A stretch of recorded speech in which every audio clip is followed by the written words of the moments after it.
Hello दोस्तों, नमस्कार। मेरा नाम है मनोज भट्ट और मैं एक बार फिर से स्वागत करता हूं आपका हमारे YouTube channel study with Manoj में। तो दोस्तों, इससे पहले हमारी थारू जनजाति की 2 पार्ट आई। आशा करता हूं कि आप लोगों को वो समझ में आएगा। और अब हम शुरू करते हैं क्या, बोक्सा जनजाति का पोस्टमार्टम करना। तो हम पूरा पूरा पढ़ेंगे कि किस प्रकार से बोक्सा जनजाति की सामाजिक प्रथाएं हैं, किस कौन सा उनका वहाँ विवाह होता है, उनकी पंचायती राज व्यवस्था किस प्रकार से है, ठीक है, किस प्रकार से उनकी उत्पत्ति हुई, वो सारी चीजें हम पढ़ेंगे कहाँ, आज की क्लास में। देखिए, बोक्सा जनजाति, जब भारत आजाद हुआ तब भारत की सरकार के सामने एक मुख्य समस्या थी कि वो किस प्रकार से क्या करे, लोगों का विकास करे, किस प्रकार से आर्थिक गति को बढ़ाए। तो सरकार ने क्या किया, यहाँ के लोगों को, यहाँ की जातियों को, लोगों को क्या, अलग अलग वर्गों में बांटा। अनुसूचित जाति, अनुसूचित जनजाति, अन्य पिछड़ा वर्ग और आदिम जनजाति, इस प्रकार से बांटा।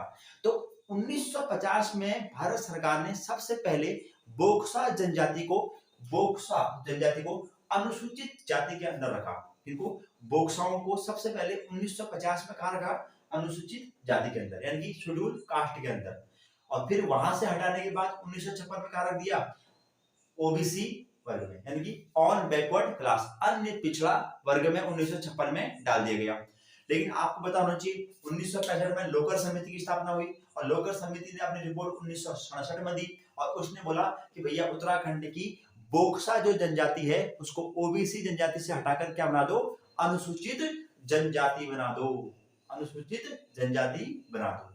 अब इनको 1967 में क्या हुआ, अनुसूचित जनजाति का दर्जा तो मिल गया, लेकिन मुख्य समस्या ये थी क्या, कि ये लोग खुद अपना विकास नहीं चाहते थे। गवर्नमेंट इनका विकास कर रही थी, गवर्नमेंट इनके लिए नए नए हॉस्पिटल बना रही थी, लेकिन ये हॉस्पिटल में जाते ही नहीं थे।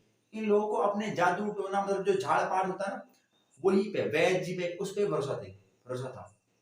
सरकार इनके लिए हॉस्पिटल खोल रही है और अगर किसी इंसान को सांप ने काट दिया तो ये लोग कहाँ, हॉस्पिटल नहीं जा रहे, बल्कि दूर 10 किलोमीटर दूर कोई झाड़ पात करने वाला वहां जाके आ रहे हैं। वहां जाने के बाद वो आदमी 2 बार झाड़ेगा, थू थू थू थू, 2 बार झाड़ेगा, थू थू थू थू थू। बचना होगा तो बचेगा, मरना होगा तो मरेगा। इतना ज्यादा क्या है इनके यहाँ पर अशिक्षिता, शिक्षा का इतना अभाव इनके यहाँ पर पाया जाता है। इसीलिए क्या हो रहा है, सरकार इनके लिए शिक्षा की ओर भी, सरकार चाहती है कि ये शिक्षित बने और सरकार इनके लिए क्या करती है, विद्यालय खोलती है। लेकिन ये लोग कोई विद्यालय जाते नहीं है और वहां टीचर आराम से बैठ के क्या, हिंदी का टीचर सुर्ती बनाएगा, इंग्लिश का टीचर क्या, नींद सोएगा आराम से। अब सरकार लेकिन इनका साथ फिर भी नहीं छोड़ती है। सरकार इनको क्या कहती है कि इनको रख दो क्या, आदिम जाति में। किसमें, आदिम जाति, यानी कि इनको रख दो आदिम जाति। और आदिम जाति पर रखने के बाद अब सरकार इनके ऊपर विशेष ध्यान रखेगी, और भी ज्यादा विशेष ध्यान रखेगी। अभी तक क्या था, हॉस्पिटल में मरीज को खुद जाना था, अब डॉक्टर खुद मरीज के पास आएगा कि भाई मैं तेरे को इंजेक्शन लगा रहा हूँ, टीचर के पास बच्चे जाते थे। अब क्या होगा, आदिम जाति का दर्जा मिलने के बाद खुद टीचर जाएगा इनके पास, चलो बच्चा पढ़ो, अ से अनार, ए से एप्पल, 1 2 1 2, 2 1 2, 2 दूनी 4। अब टीचर खुद घर जाके पढ़ाएगा। सरकार इतना ज्यादा कोशिश करती है इनके ऊपर। तो इनको आदिम जाति का जो दर्जा मिला वो कब मिला, 1981 के अंदर, 1981 के अंदर। तो ये था क्या, किस प्रकार से सरकार ने इनको क्या दिया, इंपोर्टेंस इनके वर्गों में बांटा है। अब हम पढ़ते हैं कि किसी भी समाज को समझने से पहले उसकी उत्पत्ति कैसे हुई, इसको समझते हैं। देखिए, इनकी उत्पत्ति की अलग अलग गाथाएं हैं। मुगल वंश के टाइम, मुगलों के दरबार में एक किताब लिखी गई, आईन ए अकबरी। और आईन ए अकबरी किसने लिखी, ये आप लोग कमेंट बॉक्स में आप लोग बताएंगे, ठीक है। आईन ए अकबरी के अनुसार 16वीं शताब्दी में, कब, आईन ए अकबरी के अनुसार 16वीं शताब्दी में उत्तराखंड के अंदर कुछ लोग शारदा नदी के किनारे बनबसा नामक क्षेत्र में आके बस गए, और वही लोग क्या कहलाए, बोक्सा। वही क्या कहलाए, बोक्सा। देखिए, आईन ए अकबरी के अनुसार 16वीं शताब्दी में शारदा नदी के किनारे बनबसा क्षेत्र में कुछ लोग आए और वही लोग क्या कहलाए, वो लोग क्या कहलाए, बोक्सा कहलाए, ठीक है। और वहीं अगर आप लोग भाषा वैज्ञानिक यानी कि मानव वैज्ञानिक की बात करें तो वो लोग क्या बोलते हैं कि ये लोग क्या है, मंगोलों की ही क्या है, एक प्रजाति है, यानी कि मंगोल परिवार से ये लोग बिलोंग करते हैं। और अगर आप लोग इनसे पूछें, आप किसी बोक्सा से पूछें, अरे भाई बोक्सा बता तू कहाँ का है, तू कहाँ का है भाई, तेरे पूर्वज कहाँ से आए, तेरे दादा दादी, तो ये बोलते हैं कि हम क्या है, पवार वंशी है। क्या है, पवार वंशी। तो किस जाति के लोग खुद को पवार वंशी मानते हैं, कौन सा, बोक्सा जनजाति। बोक्सा जनजाति के लोग अपने आप को पवार वंशी मानते हैं। ठीक है, ये तो बात होगी। लेकिन इतिहास की दृष्टि से, ऐतिहासिक दृष्टि के अनुसार गुजरात के एक जगह पड़ती है धार नगरी। गुजरात के धार नगरी के राजा थे जगत देव। गुजरात के धार नगरी के राजा जगत देव की संतानें इनको मानते हैं। जगत देव की बहुत सारी संतानें थी और उन्हीं संतानों में से कुछ लोग क्या हुए, पहाड़ों की ओर पलायन करना शुरू किया और वो लोग आके कहाँ बस गए, उधम सिंह नगर, उत्तराखंड के एरिया, उत्तराखंड के अंदर आके बस गए। और वही लोग बाद में क्या कहलाए, बोक्सा। क्या कहलाए, बोक्सा। ठीक है, जहां पर ये लोग रहते हैं उस जगह को बोलते हैं बुक्साण। क्या बोलते हैं, बुक्साण। तो आप लिख लीजिए पॉइंट कि बोक्साओं के रहने वाली जगह को क्या बोलते हैं, रहने वाले स्थान को बोलते हैं बुक्साण। क्या बोलते हैं, बुक्साण। ठीक है, देखिए अगर मैं एक और आपको बात करूं, उत्पत्ति की बात करूं, तो इनका नाम बोक्सा ही क्यों पड़ा। एक इतिहासकार और एक लेखक हुए अमीर हसन। अमीर हसन, ठीक है, अमीर हसन ने कहा कि ये जो बोक्सा लोग हैं पहले सभी, हर किसी का मांस खाते थे, हर किसी का मांस खाते थे। यानी कि अगर बाघ, बाघ होता है ना, बाघ अगर इंसान को खा ले तो क्या हो जाता है, वो नरभक्षी। तो सभी का मांस खाने वाला क्या होता है, भक्षी। क्या होता है, भक्षी। तो ये के लोग क्या थे, भक्षी। इनको पहले भक्षी कहा गया, सभी का मांस खाते थे। लेकिन कालांतर में वक्त आते आते क्या हुआ, भक्षी का अपभ्रंश हुआ, भक्षी शब्द टूटते गया, टूटते गया। तो भक्षी का भागसा बना, भागसा का भोक्सा बना, और भोक्सा बढ़ते बढ़ते बढ़ते क्या बन गया, बोक्सा। क्या बन गया, बोक्सा। तो अमीर हसन के अनुसार भोक्सा शब्द से ही क्या हुआ, बोक्सा का क्या हुआ, उत्पन्न, शब्द उत्पन्न हुआ और इनका नाम क्या पड़ गया, बोक्सा। क्या पड़ गया, बोक्सा। तो ये क्या थी, इनकी उत्पत्ति थी। क्या थी, उत्पत्ति। अब हम समझते हैं कि किस प्रकार से इनका सामाजिक जीवन चलता है, किस प्रकार से इनका सामाजिक जीवन चलता है। आइए देखिए, इनका जो सामाजिक जीवन है, यानी कि समाज, इनके यहाँ पे समाज कैसा है। ठीक है, अगर थारू की बात करो तो इनका समाज कैसा था, मातृ सत्तात्मक, यानी कि माता को क्या था, परिवार में उच्च दर्जा प्राप्त था। देखिए इनके यहाँ पर क्या है, इनके यहाँ पर समाज पितृ सत्तात्मक है। पितृ सत्तात्मक यानी कि जो समाज में, जो परिवार में जो है वो इंपोर्टेंस ज्यादा किसकी है, पिता की है। ऐसा नहीं कि महिलाओं की नहीं है, महिलाओं और पिता क्या है, समान है। लेकिन समाज कैसा है इनका, पितृ सत्तात्मक, पितृ सत्तात्मक। ठीक है, और दूसरी बात करें कि अगर इनके यहाँ पर, अगर इनके यहाँ पर देखिए, अगर मैं आपको एक बात बोलूं, इनके यहाँ पर जो कहीं नहीं दिखता ना किसी भी जनजाति में, ये आपको बोक्सा में दिखता है। बोक्सा जनजाति में लड़का और लड़कियों को समान अवसर मिलते हैं, या समान क्या, समानता पाई जाती है। आप ऐसा नहीं कि भैया क्या है, लड़का है तो 12 पास के बाद क्या करो, ठीक है इसको बीटेक करा दो, और लड़की क्या है 12 पास होगी तो हाँ ठीक है, क्या करना है वो करा दो, क्या, ब्यूटी पार्लर, या क्या, सिलाई करा दो, सिलाई, सिलाई करा दो। लेकिन यहाँ पर ऐसा नहीं है, यहाँ पर दोनों को समान अवसर मिलते हैं।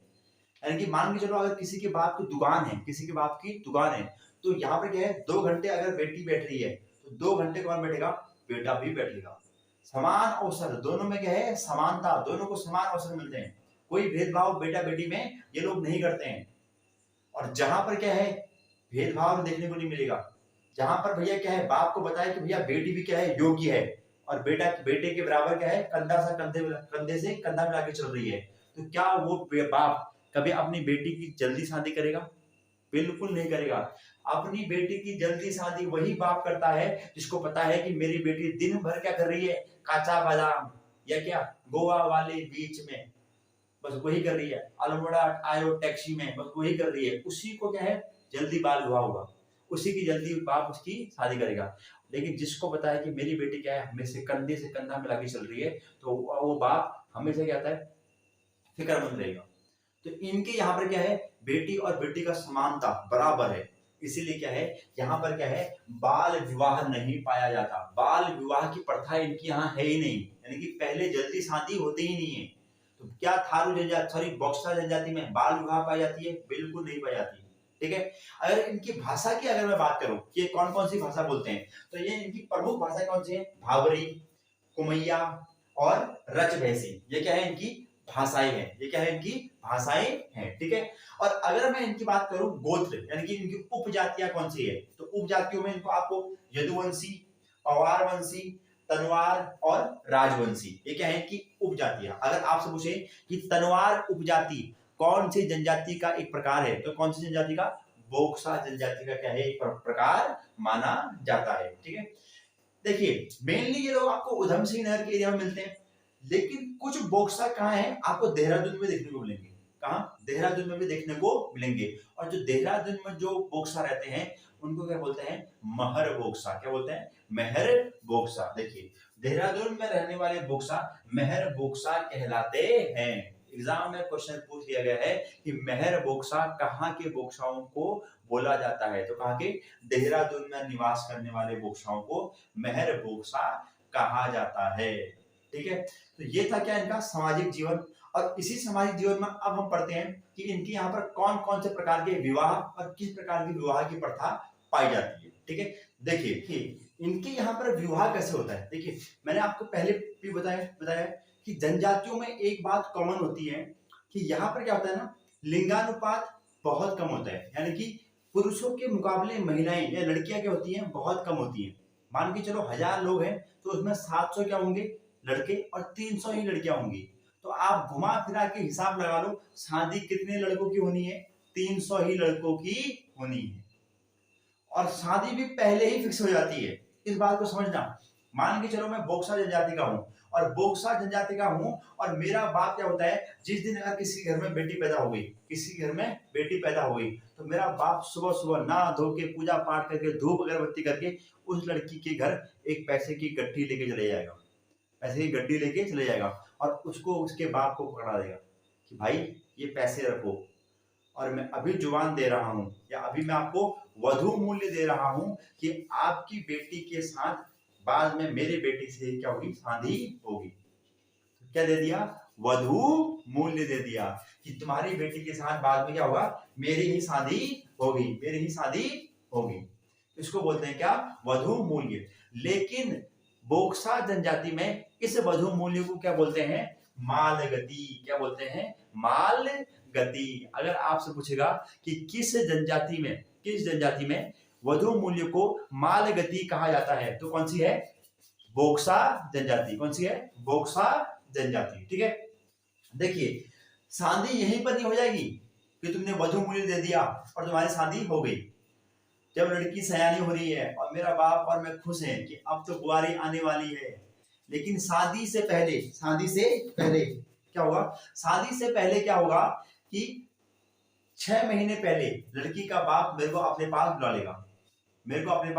लेगा और अपने पास बुलाने के बाद वो मेरे को क्या बोलेगा कि आजा बेटा यहाँ, और 6 महीने तक क्या कर? खेती कर मेरे वहां।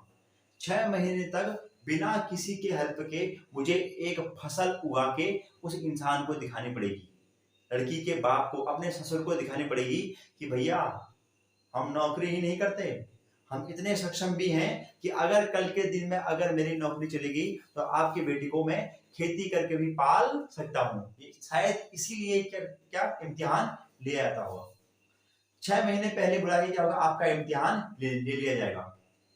और यहाँ पर सुनिए, आपने फसल काट के दे दी, यहाँ पर शादी नहीं होगी। अभी फसल काटने के बाद आपको एक क्या पत्थर या लकड़ी का घर बना के दिखाना है।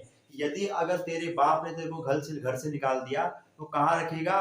तो खुद अपने हिसाब से एक घर बना के आपको दिखाना पड़ेगा कि भैया अगर मेरे बाप ने निकाल दिया कि तेरे बेटी को मैं खुद से अपने हाथ से एक घर बना के उसमें रखूंगा। यह आपको वहां पर दिखाना पड़ता है। तो कौन से जनजाति में शादी से पहले वर को इम्तिहान देना पड़ता है? तो कौन सा है? बोक्सा जनजाति। कौन सा? बोक्सा जनजाति, ठीक है। आप समझो, पहले वधु मूल्य दिया, ठीक है, फिर क्या दिया? इम्तिहान दिया हमने। अब जब शादी होती है तो आपके यहाँ क्या आता है? दहेज लिखाते हैं, दहेज, न्योता लिखाते हैं। तो न्योता से जो पैसा आएगा वो सारा पैसा किसके पास आएगा? लड़की के पास पहले, और लड़की हमारे वहां आएगी तो वो पैसे भी साथ लेके आएगी, ठीक है। अब मेरे साथ जिसकी शादी हुई तो सारा पैसा लेके आएगी, मान के वो 100 रुपए लेके आई। तो जो 100 रुपए का है ना, उसमें से उसका ठीक आ जाए, यानी कि 50 रुपए मैं निकालूंगा और अपनी माँ के हाथ में रखूंगा और अपनी माँ को बोलूंगा, हे माँ, तूने मुझे पैदा किया, तूने मुझे दूध पिलाया, तूने मुझे पाला पोसा बड़ा किया, तेरा बहुत बड़ा कर्ज मेरे ऊपर था और आज मैं ये न्योते की आधी रकम तेरे हाथ में रख के तेरा कर्ज उतार रहा हूं। तो न्योते की रकम से माँ का कर्ज उतारने की प्रथा, न्योते की रकम से माँ का कर्ज उतारने की प्रथा कौन से जनजाति में पाई जाती है? बोक्सा जनजाति में पाई जाती है। ठीक है, अब सुनिए, शादी हो गई, मान के चलो किसी के साथ शादी हो गई, अब मैं अपना एग्जांपल नहीं लूंगा, ठीक है, मान के चलो किसी के साथ शादी हो गई, क्यों बनाऊं अपनी बीवी को मैं विधवा, ठीक है, देखो किसी की शादी हो गई और बेचारे का पति मर गया, तो क्या विधवा विवाह करेगी? ऑब्वियस सी बात है, जहां पर जनसंख्या कम हो ना महिलाओं की, तो वहां विधवा विवाह हो जाता है। लेकिन विधवा विवाह होने के बाद क्या होगा? यदि लड़की चाहेगी, जो विधवा है, अगर वो चाहे तो किसी और के साथ शादी कर ले, तो अगर वो चाहे तो उसके घर चले जाए, यदि अगर वो चाहे तो उस इंसान को अपने यहीं के रख ले, घर जमाई बना के रख ले। और इस विवाह को कौन सा विवाह बोलते हैं? बैठान विवाह। कौन सा? बैठान विवाह। तो कौन से जनजाति पर बैठान विवाह, विधवा विवाह का एक प्रकार होता है? बोक्सा जनजाति में। तो बैठान क्या है? विधवा विवाह का एक क्या है? प्रकार है। आई होप आपको विवाह के प्रकार भी समझ में आ गए होंगे, ठीक है। ये सारे जो मेजर पॉइंट्स हैं, आप इन सारे मेजर पॉइंट्स को लिख लीजिएगा। अब आगे पढ़ते हैं कि भैया इनके यहाँ पर अगर कहीं पर क्या हो गया, लड़ाई घुसी होगी, थप्पड़ मार दी चांद कान के नीचे, थूक दिया, किसी का गला काट दिया, तो उस टाइम पर क्या supreme court, high court, district court, police, बल्ला पल्ला, डीएम, एसडीएम तो नहीं होगा। तो किस प्रकार से इनके यहाँ पर पंचायती राज व्यवस्था, यानी कि इनकी न्याय व्यवस्था किस प्रकार से थी, आइए अब इस चीज को समझते हैं।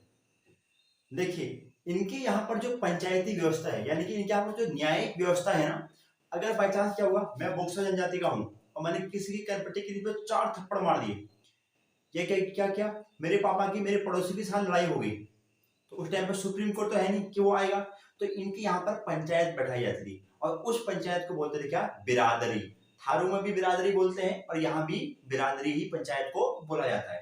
अंतर यह है कि थारुओं में पंचायत का अध्यक्ष कुछ और होता था और यहाँ पर क्या होता था? कुछ और। वहां पर महतो और यहाँ पर तख्त। ठीक है, समझते हैं बात को, देखिए आगे।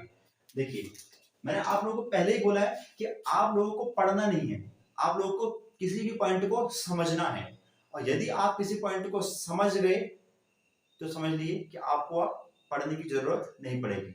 समझना सबसे बड़ी चीज है, समझ में आ गई? ठीक है, तो बात को समझिए। यहाँ पर देखिए पंचायत अगर लड़ाई होगी, आपकी और आपके पापा की और आपके पड़ोसी की लड़ाई होगी, मेरे पापा की और मेरे पड़ोसी की लड़ाई होगी, तो पंचायत जो बैठाएगी ना, पंचायत, उसमें 3 लोग प्रमुख होंगे।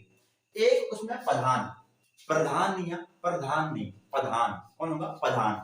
रॉ की मात्रा नहीं है इसमें, ठीक है, रॉ की मात्रा, जो रॉ ये वाला होता है ना, यहाँ टांग लगा के, वो रॉ नहीं है इसमें, खाली क्या है? प्रधान। प्रधान एक क्या होगा? प्रधान होगा। एक क्या होगा? पंच। और 3 क्या होंगे? तखत। 3 क्या होंगे? तखत। प्रधान, एक बैठेगा पंच, और 3 तखत। जानते हो घर में तखत जो लगते हैं, तखत तखत तखत, जो टीन शर्ट वाले घरों में जो तखत लगाया था, उन्हीं को बोलते हैं तखत। 3 तखत होंगे, 1 2 3। वो जो तखत है ना, वही सबसे भयंकर आदमी होगा, सबसे प्रभावशाली, यानी सबसे शक्तिशाली। थारुओं की पंचायत में सबका बड़ा अध्यक्ष कौन था? महतो या महस्तो। और इनके यहाँ पर बोक्साओं के यहाँ पर जो सबसे प्रमुख होता है वो कौन होता है? तखत। कौन होता है? तखत। और एक तखत में कितने होते हैं? 3 सदस्य होते हैं। कितने होते हैं? 3 सदस्य। ठीक है, मुंसीफ, दरोगा और सिपाही। तखत के नीचे 3 लोग। ये मुंसीफ जो है ना, मुंसीफ, ये मुंसीफ बड़ा इंपोर्टेंट है, क्योंकि बोक्साओं के जो पंचायत में, बिरादरी में, पंचायत में कोई सलाहकार अगर होता है तो कौन होता है? मुंसीफ। ये सबसे इंपोर्टेंट आदमी होता है। इसी के कहने पे क्या होता है? आप फैसला सुनाते हो, क्योंकि पढ़ा लिखा और अच्छा आदमी, एक विद्वान आदमी मुंसीफ होता है। ठीक है, दूसरा दरोगा और तीसरा सिपाही। मेरे बाप की और मेरे पड़ोसी की लड़ाई हुई थी, तो पकड़ के कौन लाएगा? पकड़ के लाओ उसको, कौन? सिपाही और दरोगा। और ये सभी लोग मिलकर क्या करते हैं? तखत को क्या करते हैं? तखत को क्या करते हैं? सलाह देते हैं, और उसी आधार पर किसी को सजा दी जाती है। तो अगर आपसे पूछेंगे कि बोक्सा की पंचायत का नाम क्या होता है? बिरादरी। और बोक्सा की पंचायत में सबसे बड़ा अधिकारी कौन होता है? तखत। कौन होता है? तखत, ठीक है। और सलाहकार कौन होता है? सलाहकार वो होता है कौन? मुंशी। कौन होता है? मुंशी, ठीक है। आई होप आपको क्या पंचायती सिस्टम भी समझ में आएगा। इनका पंचायती सिस्टम जो छोटा है, ठीक है, इसलिए आपको समझ में भी आ गया होगा। अब पढ़ते हैं कि इनके यहाँ पर क्या है, इनका धार्मिक या इनका क्या है त्योहार, या आपको बोलूं इनके त्योहार या धार्मिक नीतियां इनकी क्या कौन सी, इनकी देवी देवताएं कौन सी हैं। देखिए इनके जो त्योहार और इनके जो इनके त्योहार या इनके मेले जो हैं, या ये कौन कौन से धर्म को मानते हैं, कौन से देवी देवताओं को मानते हैं। देखिए मेनली अगर है हम लोग हिंदू धर्म को मानते हैं, तो ये लोग भी हिंदू धर्म को मानते हैं। इनके त्योहार, इनके यहाँ पर भी दीपावली हो, होली हो, ये इनके यहाँ भी मनाए जाते हैं। फिर इनके कुछ लोकल त्योहार जो इनके खुद के हैं, जैसे कि हमारा त्योहार कौन सा, भुगती भुगती भुगतिया त्योहार हो गया, और कौन सा हरीला हो गया, ठीक है। वो क्या है, घी त्योहार हो गया, वो हमारे क्या है, खुद के त्योहार है। क्या उसको विराट कोहली मनाएगा? नहीं, वो क्या है, हमारे स्थानीय है। हाँ, अनुष्का शर्मा मना सकती है क्योंकि वो क्या है, उत्तराखंड की। ये घी कहाँ से लाएगी? कुछ भी करो, घी लेने तो आना पड़ेगा पहाड़ में ही, या कहा गांव में ही, ठीक है। देखिए इनके यहाँ पर क्या है ना, इनके यहाँ पर इनके प्रमुख त्योहार जो है वो कौन से हैं? चैती, गोठरे, नोवी और होगड़। एक और होता है ढलिया, ठीक है। तो ये क्या है, इनके ढलिया, ये क्या है, इनके प्रमुख त्योहार। चैती जो त्योहार है ना, चैती त्योहार में क्या लगता है, मेला भी लगता है। मेला काशीपुर में, काशीपुर के अंदर एक मेला लगता है, इसको बोलते हैं चैती मेला। चैती मेला भी है और क्या है, त्योहार भी है। अगर आपको पूछे कि चैती मेला कौन सी जनजाति के लोग बनाते हैं, तो कौन सा है? बोक्सा जनजाति। और चैती त्योहार कौन से लोग बनाते हैं? बोक्सा लोग ही मनाते हैं, ठीक है। अगर मैं बात करूं इनके देवी देवताओं की, तो इनके जो प्रमुख देवी देवता हैं, चामुंडा देवी। कौन सा? चामुंडा देवी काशीपुर। चामुंडा देवी जो है काशीपुर की चामुंडा देवी, ये इनका है, इनकी प्रमुख देवी मानी जाती है। इनकी प्रमुख देवी मानी जाती है, ठीक है। लेकिन अगर इनके गांव क्या, ग्राम देवता, ग्राम देवी या ग्राम देवता की अगर बात करूं, ग्राम देवी या ग्राम देवता, देखिए इनके गांव में जो हर गांव, एक गांव तो होगा नहीं, बहुत सारे गांव, तो गांव के हर घर में मंदिर नहीं होगा। गांव का जो प्रधान है, उस प्रधान के ठीक घर के सामने क्या होगा, पूरे गांव का एक मंदिर होगा, और उसे बोलते हैं ग्राम देवी। प्रधान के घर के सामने, प्रधान के घर के सामने, प्रधान के घर के सामने मंदिर स्थित होना किस जनजाति के अंदर पाया जाता है? तो है बोक्सा जनजाति। और वो ग्राम देवी होती है, उसे क्या बोलते हैं? खेड़ी। क्या बोलते हैं? खेड़ी देवी। और ग्राम जो देवता होते हैं वो कौन होते हैं? साकरिया। ये सब क्या होते हैं? ग्राम प्रधान के घर के आगे ही मंदिर बनाए जाते हैं, ठीक है। और जहां पर ये लोग पूजा करते हैं ना, जहां पर ये लोग पूजा करते हैं, उस स्थान को क्या बोलते हैं? थान। क्या बोलते हैं? थान। तो मैं यहाँ पर कहां पर लिख दूं? यहाँ पर लिख दूं, तो इसको आप लास्ट में लिखा दूंगा कि जिस स्थान पर ये लोग पूजा करते हैं उसे क्या बोलते हैं? थान। थौ था में आके मात्रा, था नौ, थान, ठीक है। ये लोग बोलते हैं थान, ठीक है। देखिए ये लोग कल्पित आत्माओं को ही पूछते हैं। कल्पित आत्मा आप जानते हो ना, कल्पित आत्माओं को जब पूछते हैं तो उनको बोलते हैं बुज्जा। क्या बोलते हैं? बुज्जा। ये लोग कल्पित आत्माओं की पूजा करते हैं, जिसे बुज्जा कहते हैं, ठीक है, बुज्जा कहते हैं। और अगर कल्पित पूजाओं को, कल्पित आत्माओं को पूजने वाला कोई आएगा तो कौन होगा? तांत्रिक। तांत्रिक को ये नहीं बोलते कि तांत्रिक आ गया, नहीं। कौन आ गया? भरारे आ गया। कौन आ गया? भरारे। डरावना नाम है, भरारे आ गया। रात के मेरे ख्याल से अभी टाइम कितना हो रहा है? अभी टाइम हो रहा है देखिए 12:09। भरारे बोलते हुए खुद मेरे को डर लग रहा है, भरारे बोलते हुए खुद मेरे को डर लग रहा है, ठीक है। तो क्या है, तांत्रिक को ये लोग क्या बोलते हैं? भरारे इस नाम के शब्द से पुकारते हैं। कौन से? थारू जनजाति के लोग, सॉरी बोक्सा जनजाति के लोग क्या बोलते हैं? ये इसको पुकारते हैं, ठीक है। इसको लिख दूं, यहाँ पर लास्ट में लिख दूंगा थान। थान, थान क्या होता है इनका? जहां पर ये लोग क्या करते हैं? देवी देवताओं को रखते हैं, देवी देवताओं को पूजने का एक स्थल, क्या बोलते हैं? थान कहते हैं, ठीक है। एक पॉइंट मेरे को और याद आ रहा है, अगर आपसे पूछे कि थारुओं, सॉरी बोक्साओं में गांव को क्या कहा जाता है? गांव, तो गांव को बोलते हैं मंझरा। मंझरा, ठीक है। तो मैं यहां पर लिखता हूं मंझरा। मंझरा किसको बोलते हैं? गांव को। गांव को क्या बोला जाता है? मंझरा बोला जाता है, ठीक है। आई होप आप लोगों को ये वीडियो पसंद आई होगी, ठीक है। हमने पूरी जो बोक्सा जनजाति है उसका पोस्टमार्टम कर दिया है, अब कुछ भी नहीं बचा है। आप चाहे किसी भी एग्जाम में बैठ जाएंगे, इससे बाहर की चीजें आप लोगों से अब कुछ भी नहीं पूछी जाएगी, कुछ भी नहीं पूछी जाएगी। हमने पढ़ा किस प्रकार से उनकी उत्पत्ति हुई, ठीक है, कौन कौन से 1950 में उनको अनुसूचित जाति, और फिर कब 56 में ओबीसी, 67 में क्या अनुसूचित जनजाति, 81 में आदिम जनजाति मिली, किस प्रकार से उत्पत्ति हुई, किस प्रकार से विवाह के प्रकार हैं, क्या मालगति विवाह, बैठान विवाह, और क्या जो है माँ का कर्ज चुकाने की जो प्रथा है वहां पर पाई जाती है, ठीक है, इम्तिहान देने की प्रथा वहां पाई जाती है। आई होप आप लोगों को पसंद आया होगा, ठीक है। तो मिलते हैं अपनी नेक्स्ट अगली वीडियो में, तब तक के लिए आप सभी लोगों को जय हिंद, शुभ रात्रि। आपको तो वीडियो सुबह मिलेगी, तब तक के लिए आप लोगों को सब लोगों को जय हिंद, नमस्कार।